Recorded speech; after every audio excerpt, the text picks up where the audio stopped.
जय हिंद। मैं हूं आपके साथ अविनाश कर। यह खास कार्यक्रम है आतंकी और आतंकियों को पनाह देने वालों की अब खैर नहीं है, यह भारतीय सेना कह रही है। बहुत सह लिया, बहुत झेल लिया, बहुत निर्दोषों की अब जान जा चुकी है, लेकिन अब बारी है जवाब देने की, अब बारी है प्रतिशोध की, अब बारी है आतंक का नामो निशान मिटा देने की। तो इसी बीच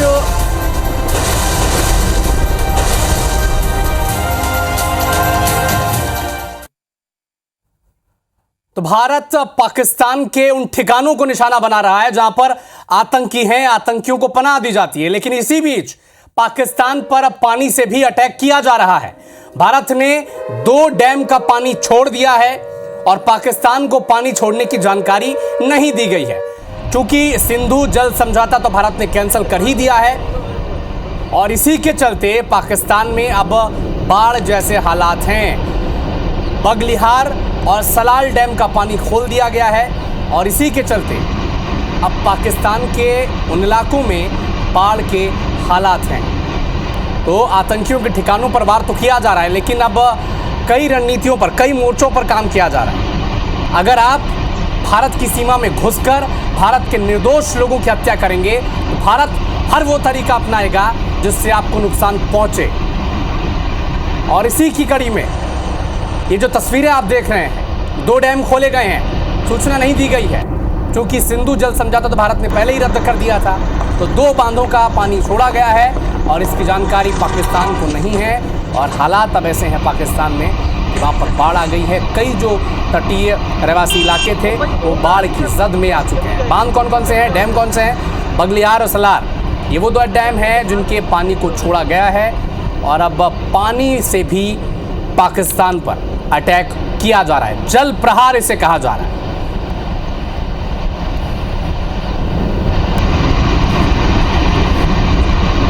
तो जिस तरह से हर दिशा से वार हो रहा है, जल थल नभ, हर दिशा से पाकिस्तान पर हमला किया जा रहा है, क्योंकि पाकिस्तान ने वो गलती की है जिसकी सजा अब उसे मिलेगी। चौतरफा स्ट्राइक, क्योंकि 22 अप्रैल की तारीख किसी भारतीय ने भूली नहीं।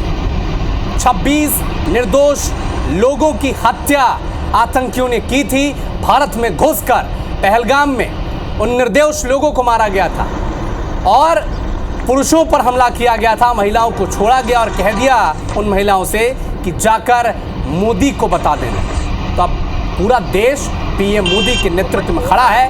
भारतीय सेना के शौर्य को सलाम कि उनके गढ़ में घुसकर किस तरह से उनके ठिकानों को ध्वस्त किया जा रहा है।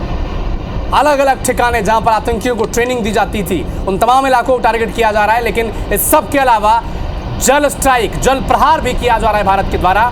डैम खोल दिया गया है 2 और पाकिस्तान के तटीय इलाकों में अब बाढ़ जैसे हालात हैं।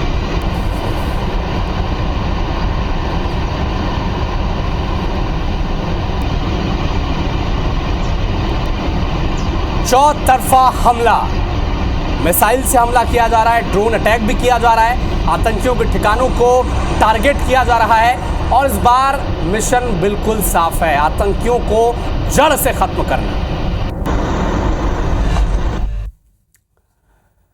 तो भारत ने पाकिस्तान पर मिसाइल अटैक किया है। लाहौर का एयर डिफेंस सिस्टम तबाह हो चुका है। लाहौर के एयर डिफेंस सिस्टम को भारत ने पूरी तरह से बर्बाद कर दिया है।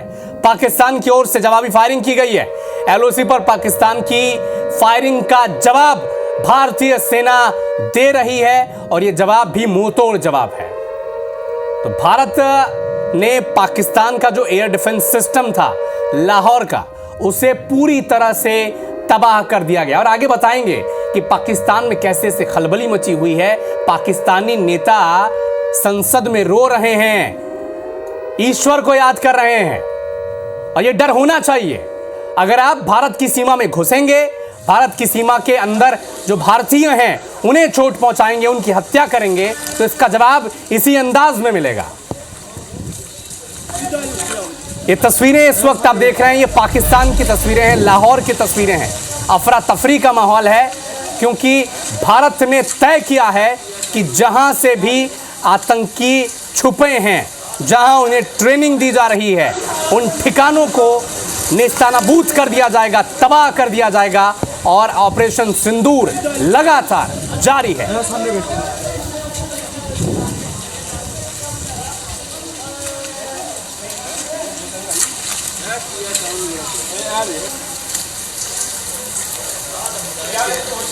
और हमारे साथ और बेहतर जानकारी के लिए और अधिक विश्लेषण के लिए कर्नल सिद्धार्थ बोस जी जुड़े हुए हैं। स्वागत है आपका। जिस तरह से डिफेंस सिस्टम को तबाह किया है पाकिस्तान के भारत ने, इसके क्या मायने हैं अगर दर्शक आपसे समझना चाहें? धन्यवाद आपका। जय हिंद, वंदे मातरम। अभी तो देखिए, पाकिस्तान को हमने तो एक सबक सिखा दिया कि एक चुटकी सिंदूर की कीमत क्या होती है, और मुझे नहीं लगता है कि पाकिस्तान को अभी कुछ और सीखना बाकी है। उनके में अगर थोड़ा बहुत भी दिमाग है तो चुपके से बैठ जाना चाहिए। पिछले 12-13 दिनों से वो काम जरूर कर रहे हैं। अगर ऐसा ही करते रहे तो उसका जवाब जरूर मिलेगा, और एक जवाब तो हमने अभी दे दिया है। उनका जो एयर डिफेंस सिस्टम है उसको नबूद कर दिया गया है, और अगर ये हो गया है तो अभी अगर कुछ भी हो तो अपने एयर सुपीरियरिटी हासिल करने में बहुत आसान हो जाएगा। हम उनके हवाई जहाजों को आने ही नहीं देंगे, हमारे हवाई जहाज घुस के मारेंगे। हम वो करना नहीं चाहते हैं, लेकिन अगर वो उसमें अड़े रहे तो हमें तो कुछ करना ही पड़ेगा। अभी देखिए, तो डिप्लोमेटिक तरह से अभी हमने कोशिश की, वाटर स्ट्राइक भी किया, उनके टेररिस्ट कैंप्स भी खत्म किए। अब हम नहीं चाहते हैं कि उनके कोई मिलिट्री इंस्टॉलेशन या आम नागरिकों को कोई नुकसान पहुंचाए, लेकिन अगर जरूरत पड़े तो हमें करना पड़ेगा। वो हम बार बार वो धमकी देते हैं कि हमारे पास में न्यूक्लियर बॉम्ब है, न्यूक्लियर बॉम्ब तो उनको उसका बटन भी नहीं हम दबाने देंगे। और ये जो एयर डिफेंस सिस्टम अभी खत्म किया तो इसको समझ में जानी चाहिए कि हमारा जो अभी अगर एयर सुपीरियरिटी मिल गया तो वो पाकिस्तान आगे कुछ नहीं कर पाएगा, और हम उसके सब ठिकाने को खत्म कर सकते हैं। हमारे पास में सब तैयारियां हैं। ये जो तैयारियां ये आज या कल की नहीं थी, जो हमने ये ठिकाने मारे हैं, खत्म किए हैं 9 ठिकानों पे।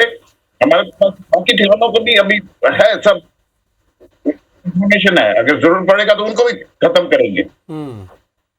तो लेकिन पाकिस्तान को समझ लेना चाहिए, देश दुनिया तो समझ गई है। अमेरिका अपना ट्रुप्स वापस ले गई, तो अपने सिविलियन नागरिकों को वहां से वापस ले जा रही है। बाकी देश भी ऐसा कर रहे हैं। तो सभी को मालूम है कि एक पाकिस्तान एक रोग नेशन है जो सिर्फ टेररिस्ट पैदा कर सकता है। तो अगर अभी तक नहीं समझ में आई तो ठीक है, हम उनकी भाषा में भी समझा सकते हैं। बिल्कुल। और कहा भी है ना कि छेड़ोगे तो छोड़ेंगे नहीं।